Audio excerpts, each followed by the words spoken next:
Tak peduli dia adalah seorang suami, tak peduli dia adalah seorang istri, kalau dia mampu mencukupi semua kebutuhan keluarga, maka kepemimpinan seolah-olah dipegang oleh dia.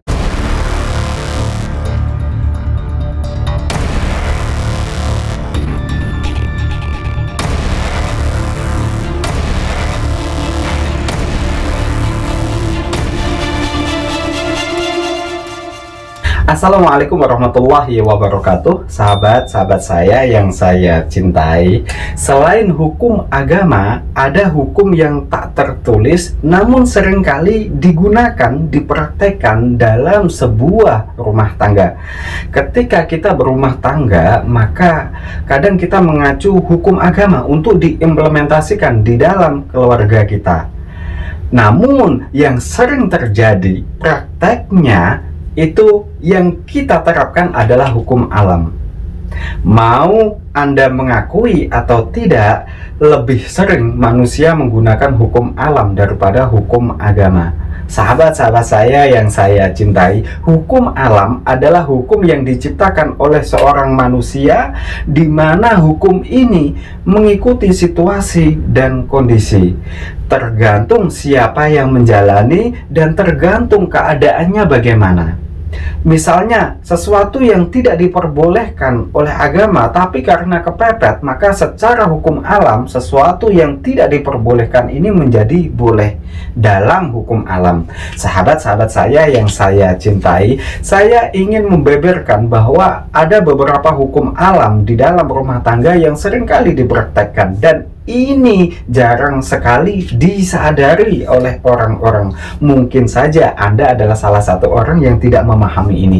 Sahabat-sahabat saya yang saya cintai, hukum alam pertama dalam rumah tangga adalah siapa yang mencukupi kebutuhan keluarga, maka dia seolah-olah dianggap sebagai pemimpin. Misalnya, seorang suami mampu mencukupi kebutuhan istri, mampu mencukupi kebutuhan anak-anak, maka dia dianggap sebagai pemimpin bagi istrinya, bagi anak-anaknya.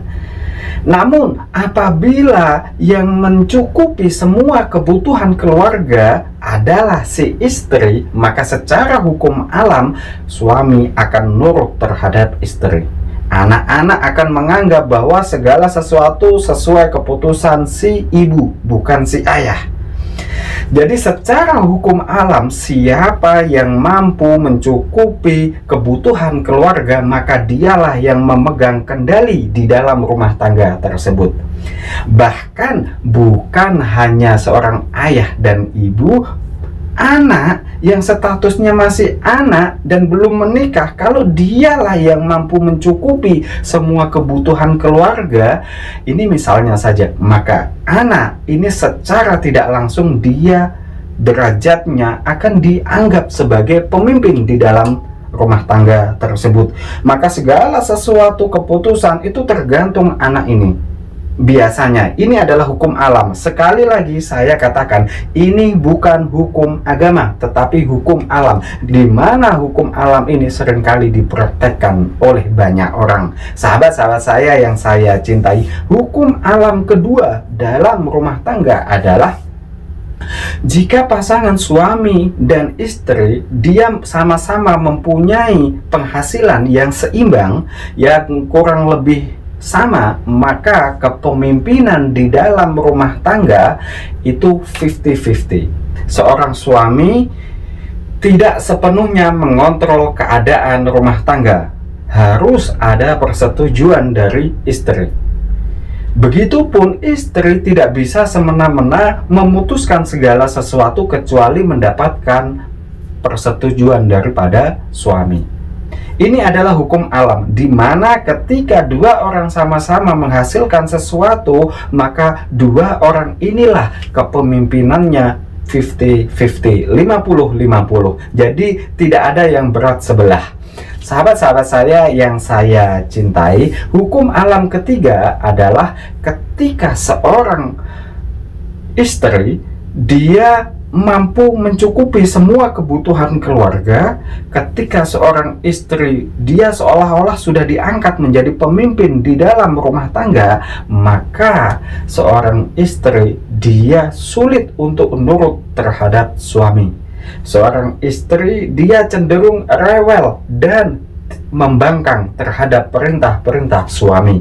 Dan mau tidak mau, suami hanya mempunyai dua pilihan: tetap bertahan tetapi dicukupi, atau dia memilih pergi dan mencari wanita lain yang lebih bisa menganggap dia sebagai pemimpin. Sahabat-sahabat saya yang saya cintai, sebelum saya lanjutkan tentang hukum alam ini, saya ingin memberikan sedikit nasihat kepada laki-laki yang sedang menonton video ini. Jika kepemimpinan Anda, eksistensi keimaman Anda di dalam rumah tangga tidak ingin dikudeta oleh istri Anda, tidak ingin diwakili oleh istri Anda, tidak ingin dilengsarkan oleh istri Anda, maka cukupilah keluarga Anda, cukupilah semua kebutuhan istri Anda, anak-anak Anda, maka cukupilah. Jika Anda mampu mencukupi semua kebutuhan mereka, Anda, kepemimpinan Anda di dalam rumah tangga itu absolut. Tidak ada yang berani membantah Anda.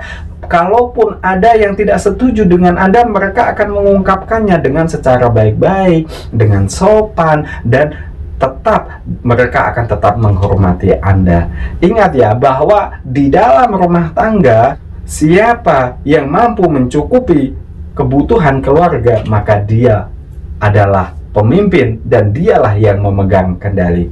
Sahabat-sahabat saya yang saya cintai, hukum alam yang keempat adalah dari keluarga mana dia berasal. Ini sangat mempengaruhi tentang status dia di dalam rumah tangga, tentang posisinya di dalam rumah tangga. Meskipun dia adalah seorang wanita, jika dia adalah orang yang mungkin posisinya dia adalah seorang artis ternama, dia mempunyai penghasilan yang sangat banyak dan mudah sekali buat dia untuk mencari suami, mencari pengganti, maka dia cenderung akan mengambil alih kepemimpinan seorang suami.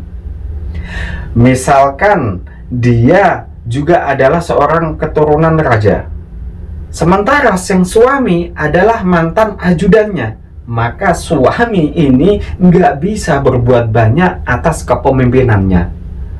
Anda boleh memprotesnya, tetapi ini adalah hukum alam dan seringkali terjadi.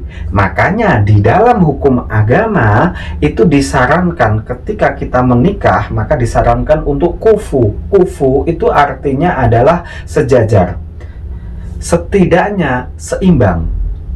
Artinya ketika seorang suami dia mempunyai power, dia mempunyai kekuatan, dia mempunyai jabatan yang tinggi, maka carilah yang sepadan.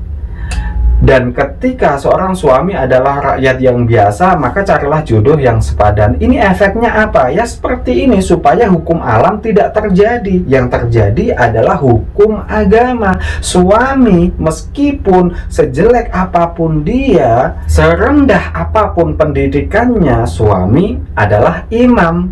Itu hukum agama. Tetapi di dalam hukum alam tidak seperti itu. Di dalam hukum alam, siapa, keturunan siapa, dari mana dia berasal, hartanya berapa, ini bisa mempengaruhi tentang kepemimpinan yang ada di dalam rumah tangga tersebut. Sahabat-sahabat saya yang saya cintai, itu hanya contoh kecilnya saja. Dan masih banyak lagi contoh-contoh yang lain. Sahabat-sahabat saya yang saya cintai, hukum alam berikutnya adalah ketika seorang suami mampu melakukan tugasnya dengan baik di dalam rumah tangga, dia mampu menjadi suami yang baik bagi istrinya, dia mampu menjadi ayah yang baik bagi anak-anaknya, maka seorang istri sedikit membebaskan suaminya untuk sedikit nakal, nggak apa-apa lah di luar sana, asalkan kalau dia kembali ke dalam rumah dia menjadi orang yang baik lagi, dia menjadi suami yang baik, dia menjadi ayah yang baik bagi anak-anaknya. Ini adalah hukum alam alam. Kebanyakan wanita ikhlas apabila suaminya sudah mampu melakukan tugasnya dengan baik di dalam rumah, ya udah terserah dia di luar mau ngapain aja nggak apa-apa, terserah. Namanya juga laki juga biasa kayak gitu kan, nakal-nakal dikit, genit-genit dikit, ya biasalah. Salah saya yang saya cintai